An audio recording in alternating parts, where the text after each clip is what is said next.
What is staffing? आज का जो हमारा डिस्कशन है दैट इज स्टाफिंग। कि स्टाफिंग क्या है? तो see, staffing is what? It is a management function which is concern with the filling vacant job position in the organization. Staffing एक मैनेजमेंट फंक्शन है।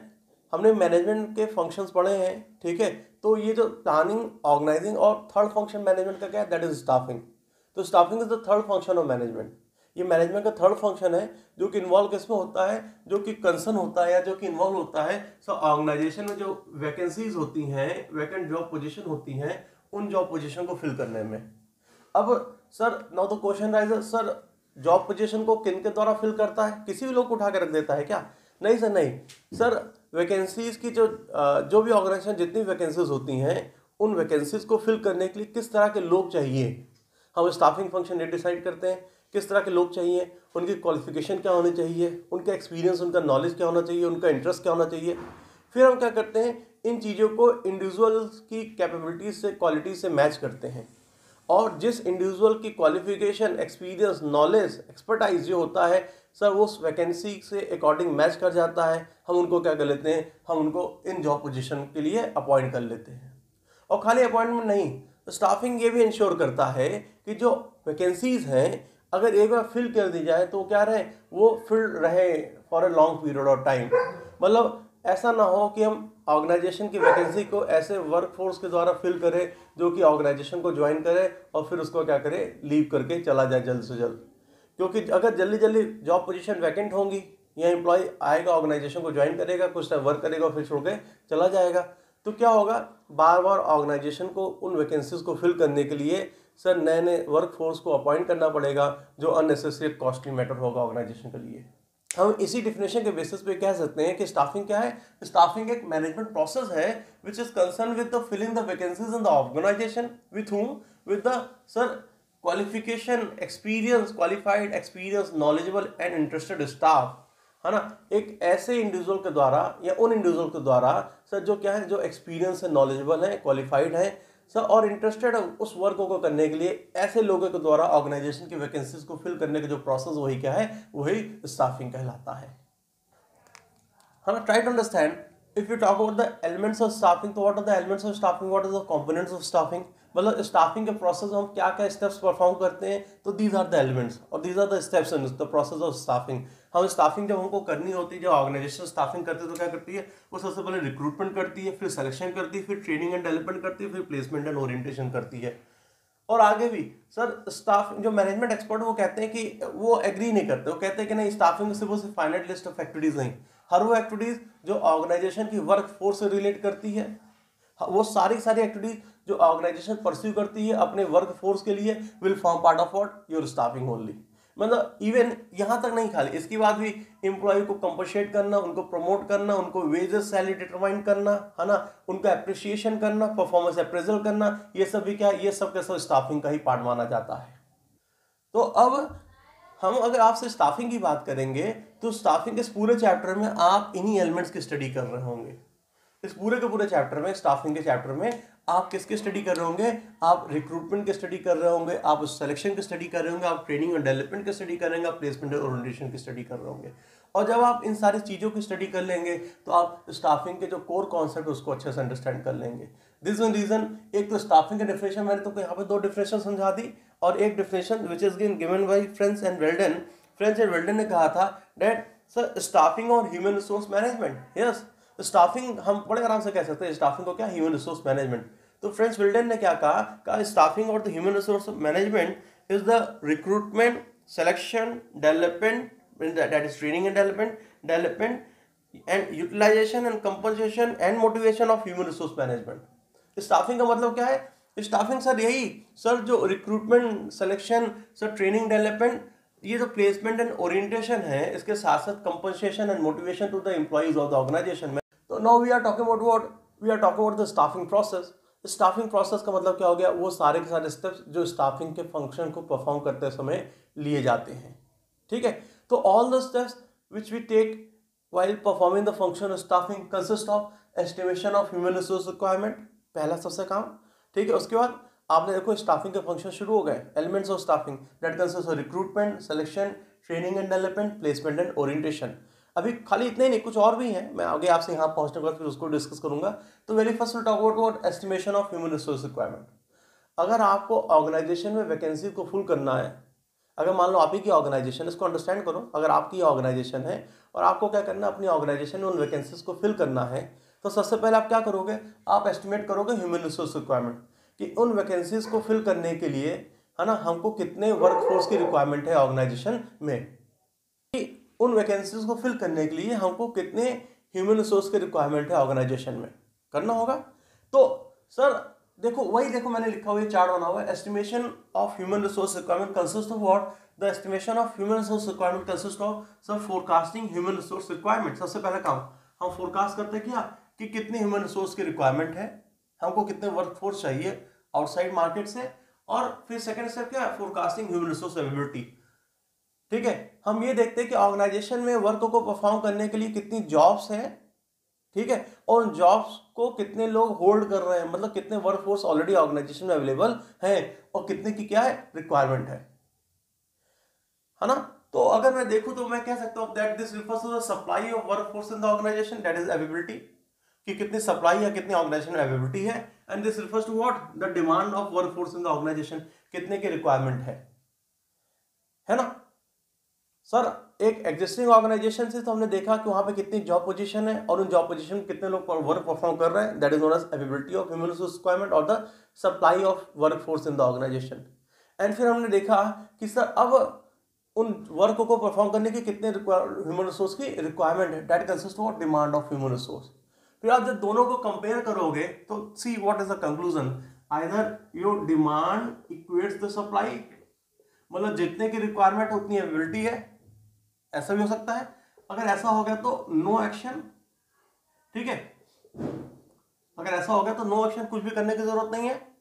दूसरी सिचुएशन क्या हो सकती है, दैट द सर जो हमारी डिमांड है वर्कफोर्स की ऑर्गेनाइजेशन में, सर जो डिमांड है वो क्या कर जाए, सर वो ज्यादा हो जाए और सप्लाई मींस अवेलेबिलिटी क्या हो जाए, कम हो जाए, मतलब जितने वर्कफोर्स की रिक्वायरमेंट है वो ज्यादा है और क्या है सर जो सप्लाई वो क्या है वो कम है, मींस अवेलेबिलिटी कम है। मतलब अगर ऑर्गेनाइजेशन में मान लो 100 लोग काम कर रहे हैं और रिक्वायरमेंट लोगों को कितने की, 500 लोगों की थी, ऑर्गेनाइजेशन में वर्किंग को परफॉर्म करने के लिए 500 जॉब पोजीशंस है। अगर 500 जॉब पोजीशन मतलब कितने लोगों की रिक्वायरमेंट है, 500 लोगों की रिक्वायरमेंट है, और कितने लोग अवेलेबल है, 100 लोग, ठीक है। 100 is the supply and 500 is what, the demand और द रिक्वायरमेंट।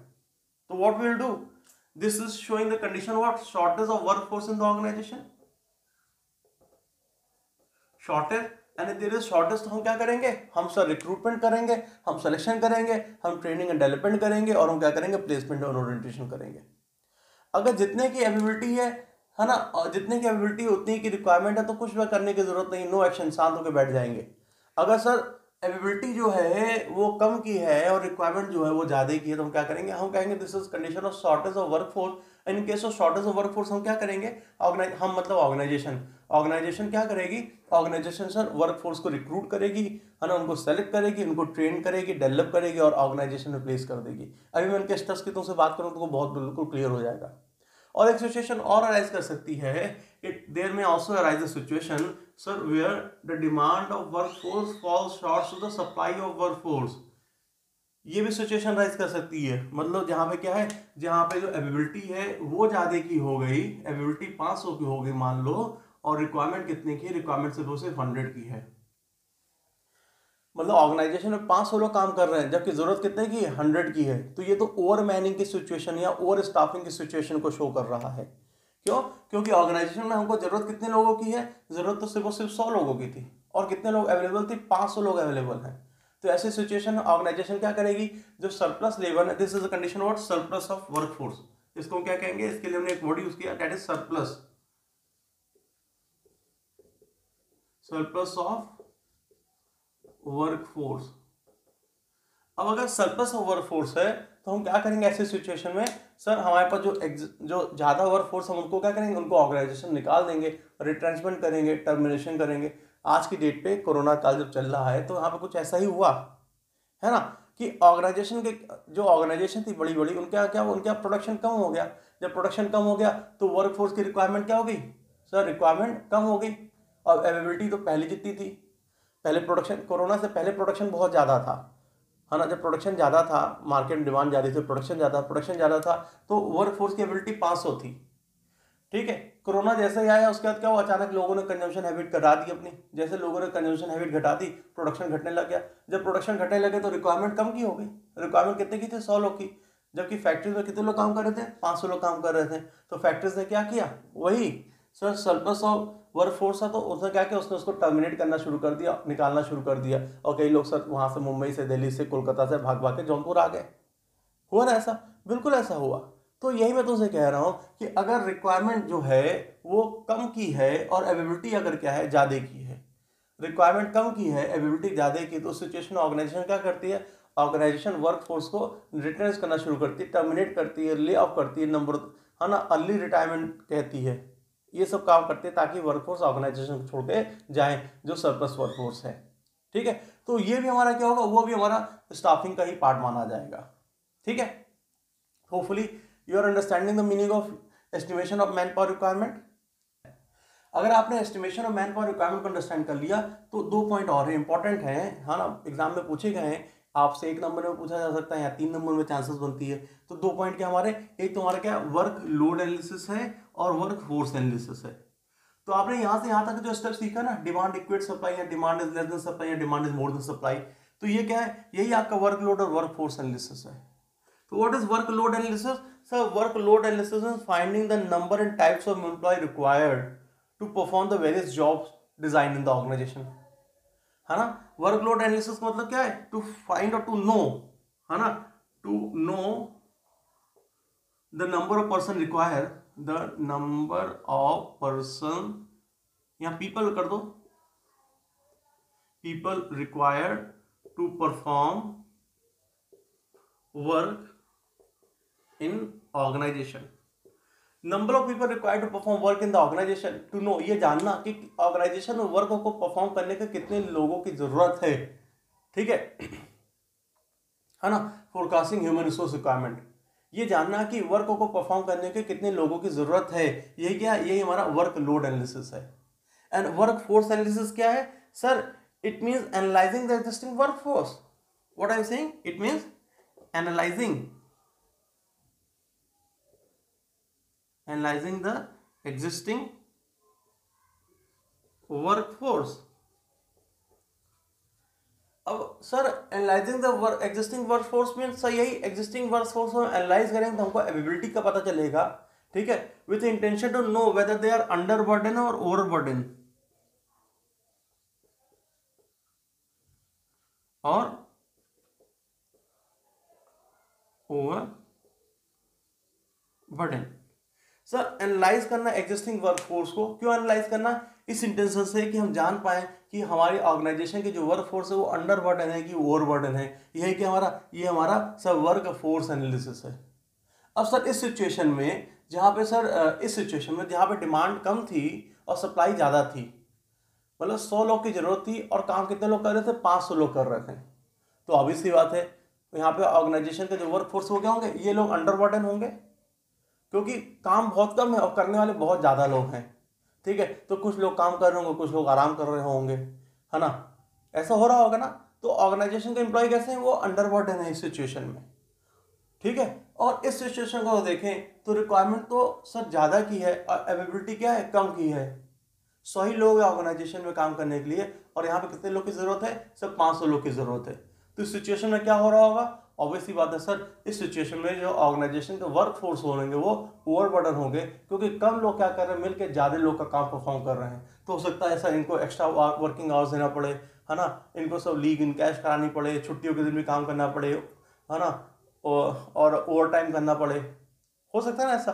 तो ये कैसे लोग हैं, यहाँ पे ये सिचुएशन किस चीज़ की, जहाँ पे ऑर्गेनाइजेशन का जो वर्कफोर्स है वो क्या है, वो ओवर बर्डन है। तो वर्क लोड एनालिसिस और वर्क फोर्स एनालिसिस इसलिए किया जाता है, और ये भी क्या होता है, वहाँ ह्यूमन रिसोर्स प्लानिंग का एस्टिमेशन, ह्यूमन रिसोर्स रिक्वायरमेंट का पार्ट माना जाता है। तो जब हमने क्या किया ऑर्गेनाइजेशन में सर, वर्क फोर्स की रिक्वायरमेंट को अंडरस्टैंड कर लिया, अगर ये सिचुएशन थी तो कुछ नहीं करना है, ऑर्गेनाइजेशन यही ठंडियों के बैठ जाएगी जब डिमांड सप्लाई के बराबर है। जब ऑर्गेनाइजेशन ने देखा कि सर डिमांड तो कम की है जबकि सप्लाई बहुत ज़्यादा की, मतलब अवेलेबिलिटी बहुत ज़्यादा है जबकि लोगों की रिक्वायरमेंट कम की है, तो तो ऑर्गेनाइजेशन क्या करेगी, सरप्लस ऑफ वर्कफोर्स के केस में सर रिट्रेंच करेगी, टर्मिनेट करेगी, ले ऑफ करेगी, सर अर्ली रिटायरमेंट करेगी, है ना। ये सब तरीके हैं ऑर्गेनाइजेशन के पास, है ना। ये और ये जो तरीके ये भी क्या है, ये भी सर ये भी हमारे स्टाफिंग का ही पार्ट माना जाएगा। और अगर सर ये वाली सिचुएशन है जहां पे रिक्वायरमेंट बहुत ज्यादा है, कैपेबिलिटी बहुत कम है, तो ऐसी सिचुएशन में ऑर्गेनाइजेशन क्या करेगी सर, ऑर्गेनाइजेशन इन स्टेप्स का सहारा लेगी। किनका किनका, रिक्रूटमेंट का, सिलेक्शन का, ट्रेनिंग एंड डेवलपमेंट का, प्लेसमेंट एंड ओरिएंटेशन का। तो अब इस कंडीशन को ये तो बाद में देखा जाएगा, रिटर्न करना मतलब ऑर्गेनाइजेशन से एम्प्लॉइज को निकाल देना, ज्यादा लोगों तो निकाल दिया, है ना, उम्र से पहले रिटायर कर दिया, ये सब चीजें हैं जिनको बोलते हैं कई बार गोल्डन हैंडशेक रूल, है ना, कि आप पहले ही क्या करो, अभी रिटायरमेंट का टाइम नहीं है लेकिन आप पहले क्या करो, रिटायरमेंट ले लो, पूरा पैसा लेके निकल लो। ठीक है, ये तो बात की है। अभी हम पहले इनकी बातों से कर लेते हैं। ठीक है, कि इस सिचुएशन में क्या करेगी ऑर्गेनाइजेशन, तो पहले क्या करेगी ऑर्गेनाइजेशन, रिक्रूटमेंट करेगी। अब देखो आप कंडीशन को पहले ध्यान से देखो कि आपको, आपकी जो ऑर्गेनाइजेशन है वहां पे आपको क्या है, आपको वर्क फोर्स की जरूरत है। ठीक है, तो वर्क फोर्स की जरूरत है तो सबसे पहले आप क्या करोगे, है ना, अगर आपकी ऑर्गेनाइजेशन में आपको वर्क फोर्स की जरूरत है, आपको बाहर के मार्केट से, लेबर मार्केट से क्या करना है, ठीक है, लोगों को बुलाना है अपने यहाँ ताकि वो ऑर्गेनाइजेशन को ज्वाइन करे। तो सबसे पहले आप क्या करोगे, आप अपनी ऑर्गेनाइजेशन की एक पॉजिटिव इमेज मार्केट में रखोगे ना, लोगों को एक पॉजिटिव अपने बारे में बताओगे, अपनी एक पॉजिटिव इमेज क्या करोगे, मार्केट में रखोगे, लोगों के सामने रखोगे। ठीक है, और खाली अपनी पॉजिटिव इमेज नहीं, ऑर्गेनाइजेशन की पॉजिटिव इमेज नहीं रखोगे, आप उसके साथ साथ सर जो आपके यहाँ वैकेंसीज हैं उन वैकेंसीज के बारे में एक एक्साइटेड एडवर्टीजमेंट भी क्या करोगे, एक एग्जीक्यूटिव फैक्ट्स भी क्या करोगे, मार्केट में लोगों को बताओगे। पक्का ऐसा करोगे ना, है ना। सर रिक्रूटमेंट यही है कि सर एक ऐसी एक्टिविटीज है जहां पे हम क्या करते हैं, जहां पे लोगों को from the outside labour market induce करते हैं, इन्फ्लुएंस करते हैं, so that they can apply for the vacancies in the organisation. Recruitment क्या है, रिक्रूटमेंट का ऐसा स्टेप है स्टाफिंग का जहां पे कंपनीज क्या करती हैं, ऑर्गेनाइजेशन क्या करती हैं, अपनी कंपनी की बिल्कुल पॉजिटिव इमेज सब मार्केट में शो करती हैं। ठीक है, जो उनका वैकेंसीज हैं, वैकेंसीज से रिलेटेड सबसे अच्छे पॉइंट्स होते हैं ना, higher wages and salaries, perquisites, sir perks, है ना, बेटर वर्किंग कंडीशन, है ना, एम्प्लॉय रिकॉग्निशन, ये सब चीज़ें क्या करती हैं, हाईलाइट करती हैं, ताकि आउटसाइड लेबर मार्केट के जो लोग हैं, जो अभी अनएम्प्लॉयड है, जो नौकरी के सर्च में, वो क्या करें, वो इन चीज़ों को पढ़ें और क्या हो, अट्रैक्ट हो, इन्फ्लुएंस हो, और क्या करें, ऑर्गेनाइजेशन में वैकेंसीज के लिए अप्लाई करें। ऑर्गेनाइजेशन नहीं आते आकर पूछने कि मेरा नौकरी करो, ऐसा नहीं है। ऑर्गेनाइजेशन ने क्या किया, ऑर्गेनाइजेशन ने अपना एक एडवर्टीजमेंट मार्केट में ऑफर कर दिया।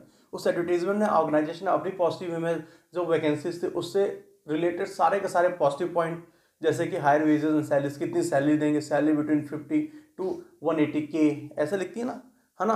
उसके साथ साथ सर आपको क्या क्या फैसिलिटीज़ मिलेगी, ये सारी चीज़ें, सर ऑर्गेनाइजेशन में रहते हो आपको और क्या क्या बेनिफिट्स मिल सकते हैं, क्या क्या बेनिफिट मिलेंगे, ये सारी चीज़ें क्या करती है ऑर्गेनाइजेशन, एक एडवर्टीजमेंट में ड्राफ्ट करती है और इसको क्या करती है, मार्केट में दे देती है ना, न्यूज़पेपर के थ्रू, सर कंसल्टेंसी के थ्रू, है ना, ऑनलाइन अपनी वेबसाइट के थ्रू क्या करती है, लोगों के पास तक पहुँचा देती है। तो अब उन एडवर्टीजमेंट्स को जब लोग पढ़ते तो क्या होते हैं, जो नौकरी के सर्च में होते हैं वो क्या होते हैं, सब वो इंड्यूस होते हैं, वो इन्फ्लुएंस होते हैं, और ऐसे इंड्यूसमेंट और इन्फ्लुएंसमेंट के बाद वो क्या करते हैं, वो ऑर्गेनाइजेशन में वैकेंसी के लिए अप्लाई करते हैं। तो if you want to define the recruitment, तो व्हाट इज रिक्रूटमेंट, सर हम बड़े आराम से कह सकते हैं, sir recruitment is the process in which sir company या ऑर्गेनाइजेशन इन्फ्लुएंस और induce the employ from the outside labour market. Sir बाहर की जो लेबर मार्केट है वहाँ से कंपनी क्या करती है, वहाँ पे कंपनी लेबर्स को इंड्यूस करती है, इन्फ्लुएंस करती है, so that they can apply for the vacancies in the organisation, ताकि वो क्या कर पाए, ताकि वो ऑर्गेनाइजेशन में जो वैकेंसीज हैं उन वैकेंसीज के लिए अप्लाई कर पाए। तो इसलिए हम रिक्रूटमेंट को कई बार कहते हैं that it is a positive activities. ये कैसी एक्टिविटी है, ये पॉजिटिव एक्टिविटी है ना। पॉजिटिव एक्टिविटी क्यों है सर, क्योंकि रिक्रूटमेंट का फोकस क्या होता है, रिक्रूटमेंट का फोकस होता है कि ज़्यादा से ज़्यादा लोग ऑर्गेनाइजेशन में वैकेंसी के लिए अप्लाई करें। क्यों ज़्यादा से ज़्यादा लोग, अगर ऑर्गेनाइजेशन में 100 वैकेंसी है तो रिक्रूटमेंट का फोकस होता है कि कम से कम हज़ारों लोग क्या करें, वैकेंसी के लिए अप्लाई करें। और गवर्नमेंट सेक्टर में देखो तो रिक्रूटमेंट तो इतनी पॉजिटिव एक्टिविटी है गवर्नमेंट सेक्टर में कि अगर वैकेंसीज 50 आती हैं या 10 आती हैं तो उसके लिए गवर्नमेंट को कई लाख एप्लीकेशन मिल जाती हैं। आज के डेट में अनएम्प्लॉयमेंट की प्रॉब्लम इतनी कॉमन है कि अगर गवर्नमेंट सेक्टर में किसी भी फील्ड में इवन एक क्लर्क की छोटी सी वैकेंसी आती है, मान लो जहाँ पे 100 वैकेंसी है, मतलब 100 सीट हैं, तो 100 सीट को फिल करने के लिए क्या होता है, ऑल ओवर इंडिया से गवर्नमेंट को सर कई लाखों एप्लीकेशन, 1-2 लाख नहीं, कई लाखों, 10 लाख 20 लाख एप्लीकेशन मिल जाती हैं उन वैकेंसीज के लिए। तो वहाँ पे इतनी ज़्यादा वैकेंसीज मिल जाती हैं, एप्लीकेशन आ जाती है गवर्नमेंट के पास, कि गवर्नमेंट क्या करती है, वहाँ पर रिटन टेस्ट कंडक्ट कराती है, इंटरव्यू कंडक्ट करा लेती है। तो सर हम क्यों इंटरेस्टेड है, अगर सर 100 वैकेंसी है तो हम 100 ही लोग को बुलाएं ना, 100 ही लोग को अपॉइंट सेलेक्ट कर लें। ऐसा क्यों, हम क्यों 100 वैकेंसीज के लिए चाहते हैं कि ज़्यादा से ज़्यादा लोग आए? क्योंकि अगर मान लो 100 वैकेंसी है और उन वैकेंसीज को फिल करने के 1 लाख लोग अप्लाई कर देते हैं, तो जब 1 लाख लोग अप्लाई करेंगे तो हमारे पास ऑप्शन होगा कि हम 1 लाख लोग में से 100 लोग जो सबसे बेस्ट उनको चूज कर लें, होगा ना। और हर ऑर्गेनाइजेशन चाहती है कि उसके यहाँ पे सबसे बेस्ट, सबसे कॉम्पिटेंट स्टाफ हो। हर ऑर्गेनाइजेशन ये चाहती है आज की डेट में उसके पास कैसे स्टाफ हो, सबसे बेस्ट स्टाफ हो, सबसे कॉम्पिटेंट स्टाफ हो, चाहती है ना। तो इसलिए क्या होता है सर, जब वैकेंसीज आती हैं तो इनका इंटेंशन क्या होता है कि ज़्यादा से ज़्यादा लोग क्या करें, उस वैकेंसी के लिए अप्लाई करें। जब ऑर्गेनाइजेशन अपनी वैकेंसी निकालती है ना, मार्केट में लोगों के बीच पब्लिश करती है, तो उसका फोकस क्या होता है कि ज़्यादा से ज़्यादा लोग क्या करें, वैकेंसी के लिए अप्लाई करें। क्यों? क्योंकि जितने ज़्यादा लोग अप्लाई करेंगे हमारे पास चॉइस, ऑर्गेनाइजेशन के पास चॉइस उतनी ज़्यादा बढ़ती चली जाएगी, उतने ज़्यादा लोगों से कंपनी क्या करेगी, जो सबसे बेस्ट होंगे उनको चूज करके रख लेगी, ठीक है, सेलेक्ट कर लेगी मतलब। तो दिस मीन द रीजन हम क्या कहते हैं, that recruitment is a positive activity, because sir it focuses that more and more people should apply for the vacancies in the organisation. इसका फोकस क्या होता है, ज़्यादा से ज़्यादा लोग ऑर्गेनाइजेशन में वैकेंसी के लिए अप्लाई करें। And it is also concern with projection of the positive image of the organisation amongst the employees या in the external labour market. Recruitment का फोकस क्या होता है कि ऑर्गेनाइजेशन के जो सबसे पॉजिटिव इमेज है ना, एक अच्छी छवि क्या करे, एक अच्छी छवि सर एक्सटर्नल लेबर मार्केट में प्रेजेंट करे, ठीक है। इसलिए हम क्या कहते हैं, हम रिक्रूटमेंट को कहते हैं that it is a positive activities. Hopefully कि रिक्रूटमेंट प्रोसेस जैसे फुलफिल होता है, ऑर्गेनाइजेशन के पास ढेर सारी एप्लीकेशन आ जाती है। सर वैकेंसी कितनी थी, हम मानते हैं ऑर्गेनाइजेशन वैकेंसी थी खाली सिर्फ और सिर्फ 100, है ना। यहाँ इनके साथ अगर देखेंगे तो 400 लोगों की रिक्वायरमेंट थी, है ना। तो 400 वैकेंसी थी ऑर्गेनाइजेशन में, इसी को हम कंटिन्यू करें, 400 वैकेंसी थी। हमने 400 वैकेंसी को फुलफिल करने क्या क्या रिक्रूटमेंट, मतलब मार्केट में एडवर्टीजमेंट दिया। रिक्रूटमेंट को एक तरह से समझ लो एडवर्टीजमेंट, कि हमने मार्केट में क्या किया, एडवर्टीजमेंट किया, लोगों को इंड्यूस किया और इन्फ्लुएंस किया। और जैसे ही रिक्रूटमेंट प्रोसेस फुलफिल होता है ना, अब 400 वैकेंसीज के लिए मान लो क्या होता है, 4000 एप्लीकेशन आ जाती हैं, 4000 एप्लीकेशन, मतलब 4000 लोग are interested in working with us. हमने ऐसी ऑर्गेनाइजेशन की पॉजिटिव इमेज क्रिएट की, हमने ऐसा अट्रैक्टिव एडवर्टीजमेंट ड्राफ्ट किया, ठीक है, कि 4000 लोग इंटरेस्टेड हो गए हमारे साथ काम करने के लिए। और हमको कितने लोग की जरूरत है, हमको सिर्फ और सिर्फ 400 लोग की जरूरत है। तो सिलेक्शन में कंपनी क्या करेगी, यही स्टेप है। सिलेक्शन में कंपनी क्या करेगी, उन 4000 लोग में से सर रिफाइन करते करते 400 लोग को सेलेक्ट करेगी, चूज करेगी। जो 4000 लोग आते हैं, अब हम उनका क्या करेंगे, 4000 लोग आ गए एप्लीकेशंस के थ्रू, ठीक है, अब उनको बुलाएंगे, उनका इंटरव्यू कंडक्ट करेंगे, पहली बार इंटरव्यू कंडक्ट करेंगे। अब 4000 में से क्या होगा, 2000 लोग तो ऐसे रिजेक्ट हो जाएंगे जो कि इंटरव्यू नहीं क्वालिफाई कर पाएंगे, बचे अभी भी 2000 लोग। फिर हम क्या करें, उन 2000 लोग का फिर रिटर्न टेस्ट कंडक्ट कर लेंगे। रिटर्न टेस्ट में 1500 लोग क्या होंगे, फेल हो जाएंगे, बचेंगे कितने सर, मान लो 500 लोग। अब 500 लोग का हम क्या करेंगे, final face to face interview करेंगे, ठीक है। और 500 लोग में से सर 400 लोग को चूज करना तो आसान हो गया ना, जो हमारे टर्म्स एंड कंडीशन पे राजी होंगे हम उनको क्या करेंगे, उनको सेलेक्ट कर लेंगे। तो सर सिलेक्शन कैसा स्टेप है, सिलेक्शन एक बड़ा रिफाइनमेंट प्रोसेस है, सिलेक्शन बड़ा ही रिफाइनिंग प्रोसेस है ना। जहाँ पे हम क्या करें, जहाँ पे जो हमारे पास एप्लीकेशन आती है उसमें से जो सबसे बेस्ट कैपेबल कैंडिडेट होते हैं उनको हम क्या करते हैं, सेलेक्ट करते हैं, उनके एजुकेशनल बैकग्राउंड के बेसिस पे, उनकी क्वालिफिकेशन, उनके इंटरेस्ट, उनके एक्सपीरियंस, उनके नॉलेज के बेसिस पे। अगर इंडिविजुअल जो हमारे पास आए हैं, इनमें से वो इंडिविजुअल जिनका क्वालिफिकेशंस बिल्कुल सूट करता है, जिनका नॉलेज, जिनका एक्सपीरियंस, जिनका इंटरेस्ट बिल्कुल सूट करता है relating to the vacancies in the organisation, हम उनको क्या कर लेते हैं, हम उनको सेलेक्ट कर लेते हैं, ठीक है। और अगर मान लो 4000 लोग में से 400 लोग सेलेक्ट हो गए, तो बाकी 36 लोग क्या हो गए, वो रिजेक्ट हो जाते हैं। 4,000 लोग अप्लाई करते हैं, हमने 400 लोग को ही सेलेक्ट किया, तो बाकी 3,600 लोग क्या हो गए, वो रिजेक्ट हो गए। इसीलिए हम सिलेक्शन के लिए बोलते हैं that selection is a negative activity. ये कैसे एक्टिविटी है, निगेटिव एक्टिविटी है। और कई बार तो वर्ड यूज किया जाता है दैट टू सेलेक्ट, बोला जाता है that to select means to reject, to select means to reject. Yes of course, कई बार कह दिया जाता है कि सर सिलेक्शन मतलब क्या, अगर आप किसी को सेलेक्ट करें मतलब आप क्या करें, अगर आप 4,000 में से 400 लोगों को सेलेक्ट करें मतलब आपने 36 लोगों को क्या कर दिया, आपने 36 लोगों को रिजेक्ट कर दिया। अब आपने जिन लोगों को सेलेक्ट किया है, ठीक है, 400 लोगों को, सर उनको क्या करना पड़ेगा, उनको सर जिस जॉब पे काम करना उस वर्क से, उस जॉब से रिलेटेड पहले ट्रेन स्किल प्रोवाइड करनी पड़ेगी। अभी तो कॉलेज के बिल्कुल फ्रेश ग्रेजुएट है ना, जिनके पास सर हो सकता है एक्सपीरियंस हो, और ज़रूरी नहीं कि एक्सपीरियंस हो सकता है एक्सपीरियंस ना हो, है ना। जो हमारे पास ऑर्गेनाइजेशन मशीनरी है, उन मशीनरी पे कैसे वर्क करना है ये उसके लिए ट्रेन नहीं होते हैं। तो हम क्या किसकी बात करते हैं, will talk about the training and development, है ना। जब लोगों को सेलेक्ट कर लिया जाता है तो फिर उनको क्या किया जाता है, उनको सर पहले भेजा जाता था ट्रेनिंग के लिए और डेवलपमेंट के लिए। ट्रेनिंग का एक प्रोसेस है जहाँ पे हम क्या करते हैं, जहाँ पे एम्प्लॉय को वर्क से रिलेटेड नेसेसरी स्किल जो वो प्रोवाइड कराते हैं। किसी एम्प्लॉय को ऑर्गेनाइजेशन में रहते हुए जिस काम को परफॉर्म करना है, उस काम को परफॉर्म करने की स्किल हम कहाँ प्रोवाइड करते हैं, ट्रेनिंग प्रोसेस के थ्रू। ट्रेनिंग क्या है, ट्रेनिंग में हम वर्क से रिलेटेड जो नेसेसरी स्किल है, जो रिक्वायर्ड स्किल है, वो एम्प्लॉय को कराते हैं, वो एम्प्लॉय को प्रोवाइड करते हैं, उसको ट्रेन करते हैं ताकि वो स्किल आ जाए। अगर वो स्किल सीख लेगा तो ऑर्गेनाइजेशन में रहते हुए वर्क को आराम से अच्छे से परफॉर्म कर पाएगा। तो this is what the meaning of training. और ट्रेनिंग के साथ साथ डेवलपमेंट। अब देखो, जब तुम ट्रेन हो रहे हो, तुमको ट्रेनिंग मिल जा रही है, तो तुम्हारी स्किल इन्हेंस हो रही है। आपके स्किल इन्हेंस होते होने के साथ साथ क्या होता है, आपका डेवलपमेंट होना शुरू हो जाता है। आप किसी ऑर्गेनाइजेशन में जब काम करते हो तो आपका एक्सपीरियंस इन्हेंस होने लग जाता है। जैसे आपका एक्सपीरियंस बढ़ने लगता है, आपका डेवलपमेंट होना शुरू हो जाता है। आप किसी बड़ी ऑर्गेनाइजेशन में काम करते हो तो आप क्या हो, आप भी एक कैपेबल एम्प्लॉय माने जाते हो, जिससे आपका क्या होता है, जिससे आपका डेवलपमेंट होता है। आपकी फ्यूचर ग्रोथ की चांसेस बढ़ती है, वो भी क्या आपका डेवलपमेंट है। फ्यूचर में प्रमोशन की चांसेस बढ़ती है, वो भी क्या आपका डेवलपमेंट है। डेवलपमेंट मीन्स जिससे एम्प्लॉय को बेनिफिट होना शुरू हो जाए, वो डेवलपमेंट का पार्ट है। तो ट्रेनिंग से भी एम्प्लॉय का बेनिफिट होना शुरू हो जाता है, और ट्रेनिंग के साथ जैसे आप किसी ऑर्गेनाइजेशन जुड़ते हो, आपका बेनिफिट होना, आपका प्रोग्रेस होनी शुरू हो जाती है, वो क्या है, वो डेवलपमेंट का पार्ट होता है। तो सिलेक्शन के बाद ऑर्गेनाइजेशन क्या करती है, अपने न्यूली सेलेक्टेड एम्प्लॉय को ट्रेन कराती है, डेवलप करती है, ठीक है। और ट्रेनिंग और डेवलपमेंट के बाद फिर क्या होता है, जब एम्प्लॉय बिल्कुल सारे स्किल को अंडरस्टैंड कर लेता है, लर्न कर लेता है, वर्कों को ठीक से परफॉर्म करना सीख जाता है, तो हम किसकी बात करते हैं, then we talk about the placement and the orientation. Now what is the meaning of placement. Placement का मतलब देखो, नाम ही बोला placement. Placement means what sir, placement means putting the employ on that job work, on the job position for which they are being selected in the organisation. Placement का मतलब क्या है कि एम्प्लॉय को उसी जॉब पोजीशन पर place करना जिस जॉब पोजीशन में वर्क परफॉर्म करने को उनका अपॉइंटमेंट किया गया था, उसको हम क्या कहते हैं, प्लेसमेंट कहते हैं। Try to understand what is the meaning of placement.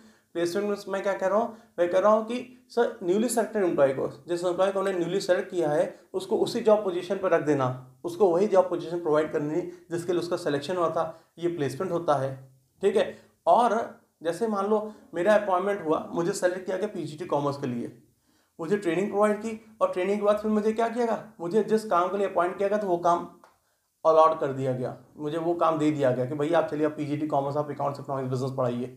तो ये जो मुझे पढ़ाने का काम दे दिया गया ऑर्गेनाइजेशन, ये क्या हो गया, ये मेरा प्लेसमेंट हो गया। अब since I am newly selected employee, तो I am very new to the organization, क्योंकि मैं बिल्कुल न्यूली सेलेक्टेड एम्प्लॉय, तो मैं क्या हूँ, मैं ऑर्गेनाइजेशन का बिल्कुल नया हूँ, ठीक है, और मेरे लिए ऑर्गेनाइजेशन में क्या बिल्कुल नहीं है।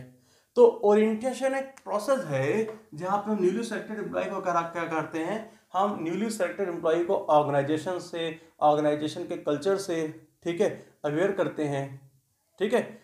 और एग्जिस्टिंग एम्प्लॉय और न्यूली सेलेक्टेड एम्प्लॉय को मैच कराते हैं, उनको एवं उनकी मीटिंग कराते हैं, उनकी जान पहचान करा देते हैं, ताकि जो न्यूली सेलेक्टेड एम्प्लॉय है वो खुद को आउट ऑफ प्लेस फील ना करे, वो कंफर्टेबल रहे। और वो कंफर्टेबल अपनी जॉब पोजीशंस पे है तो वो क्या करेगा, अच्छे से वर्क परफॉर्म करेगा ट्रेनिंग के बाद, और वो क्या करेगा, हेल्प करेगा ऑर्गेनाइजेशन के डेवलपमेंट में, ऑर्गेनाइजेशन के सक्सेस में।